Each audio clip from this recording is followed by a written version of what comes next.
যে আমাদের দোতলা ঘরটা কেটে ফেলছি। মুরগির বাচ্চাগুলো ওই যে ছোটো ঘরে ছিল, এই ঘরে জায়গা হয় না, এই জন্য এই ঘরটার মধ্যে এখন রাখবো। এটা অনেক ভারী, উঠাতে পারিনি, এই জন্য এটা কেটে ফেলছি। কেটে এখন এইভাবে রাখতেছি। উপরে ছাদ দিব না, এমন খোলাই থাকবে, কিন্তু একটা নেট দিয়ে দিব। এরা মনে হয় নেটটা একটু বড় বড় ফাঁকা না? আচ্ছা, সমস্যা নেই, ওরা বড় হয়ে গেছে এখন। এখানে রোদে ভালো ব্রুডিং হবে, আর পর্যাপ্ত জায়গা থাকলে মুরগির এই যে ওই দেখো খালি চিপার মধ্যে যায় ঢুকে। গুনে গুনে ঢুকাইলে না ভালোই তো, কয়টা বাচ্চা আছে। এই ঘরটা অনেক সংকীর্ণ, পানি দিলে খাবার দিলে ওটার মধ্যে জায়গা হয় না, অনেকগুলো বাচ্চা তো। এটা ঘরে রাখবো, এটার উপরে টিন দেওয়া আছে। তো এটা ঘরে রাখবো, লাইট দিয়ে এটার মধ্যে ব্রুডিং করবো রাতে। আর দিনের বেলা বাচ্চা বাইরে, এইভাবে যখন বৃষ্টি থাকবে না, রোদে ভিটামিন ডি খাবে ওরা। সাবধানে ধরো।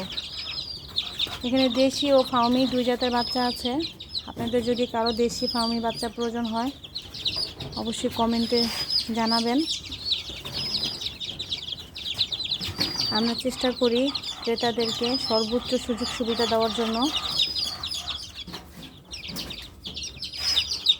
মাশাআল্লাহ, বাচ্চাগুলো দেখে অবশ্যই মাশাআল্লাহ বলবেন। সে সবগুলো খেয়েছ?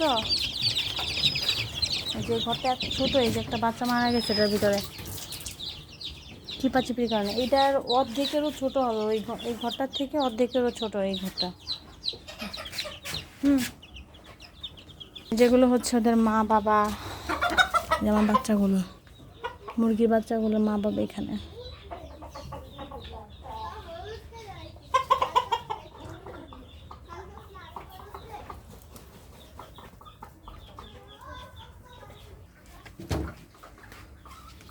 প্রচণ্ড রোদের তাপ, উপরে কিছু দিতে হবে।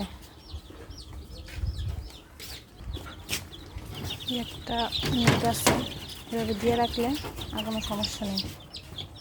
আর ওইখানে আরেকটা দিয়ে দিব, ছোট্ট নেট, ছায়া পড়ছে এখানে।